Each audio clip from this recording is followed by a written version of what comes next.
आप लोग यहीं ठहरिए, मैं ठाकुर साहब से मिलकर आता हूँ।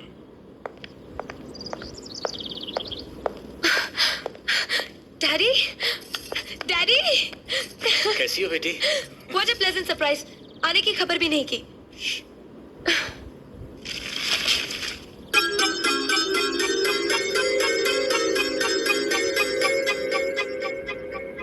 ठाकुर साहब, पाए लागू। समधी जी, आप अचानक यहाँ कैसे? तशरीफ रखिए, बैठिए ना। आपके बराबर बैठने की मैंने कभी गुस्ताखी नहीं की, तो आज कैसे करूंगा? बहुत दिनों बाद हम लोग मिल रहे हैं। कहिए, आपका कारोबार कैसे चल रहा है? आपकी कृपा और आशीर्वाद से ठीक ही चल रहा है।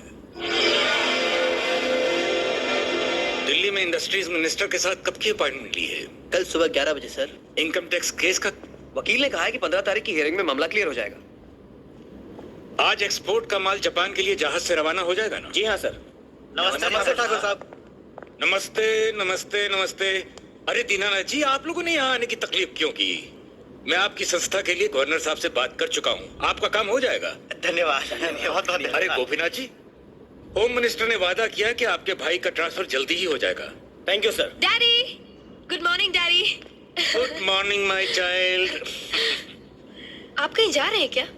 हाँ बेटी, एक जरूरी काम से दिल्ली जा रहा हूँ, अपना ख्याल रखना। ओके। Okay, bye. पास में ही फैक्ट्री के लिए जमीन देखने आया था, सोचा आपके दर्शन करता चलूं। अब इजाजत दीजिए। इतनी जल्दी कैसे जा सकते हैं आप? भोजन तो करते चाहिए। माफ कीजिए, आप तो जानते ही हैं, बाप बेटी के घर का खाना तो क्या, पानी भी नहीं पी सकता।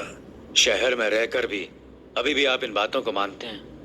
शहर में रहूं या गांव में, मैं अपनी परंपरा और संस्कार कैसे भूल सकता हूं? आखिर मैंने इसी मिट्टी में जन्म लिया है।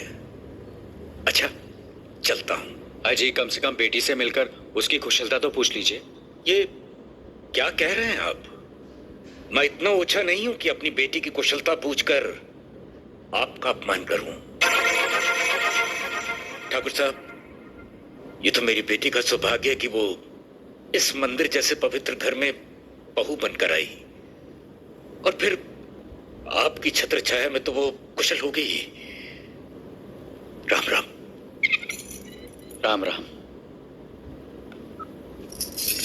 बेटे, जिस तरह तुम मैके में चहकाती रही हो ना, वैसे ही अपनी ससुराल को भी महकाती रहना। जी।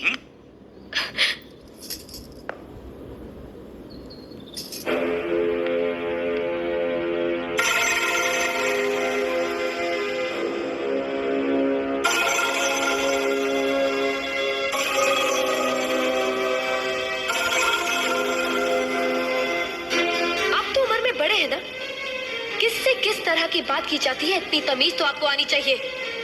Minded, minded, minded, minded. बड़े भैया, मुझे माफ कर दीजिए। क्या हुआ? मुझे माफ कर दीजिए। क्या कर रही हो? अपने पापों का प्रायश्चित कर रही हूँ। मैंने आप जैसे देवता का अपमान किया है, आपका दिल दुखा है, मुझे माफ कर दीजिए बड़े भैया, मुझे माफ कर दीजिए, मुझे माफ कर दीजिए। लक्ष्मी, मुझे माफ कर दीजिए बड़े भैया, बड़े भैया मुझे माफ कर दीजिए, मुझ पर तरस खाकर मुझे माफ कर दीजिए बड़े भैया। तुम्हें ऐसे नहीं बैठना चाहिए, इससे बच्चे पर असर पड़ेगा बेटे। मैं आपकी भी दोषी हूँ दीदी, आपने जेठानी की जगह माँ बनकर मेरी गलतियों को बर्दाश्त किया, और मैं अब भागन आपकी बेटी न बन सकी। मुझे माफ कर दीजिए दीदी, मुझे माफ कर दीजिए। अब चुप भी हो जाओ। तो हमने कब तुम्हारी बात का बुरा माना? हाँ, पगली, रोते नहीं, रोते नहीं।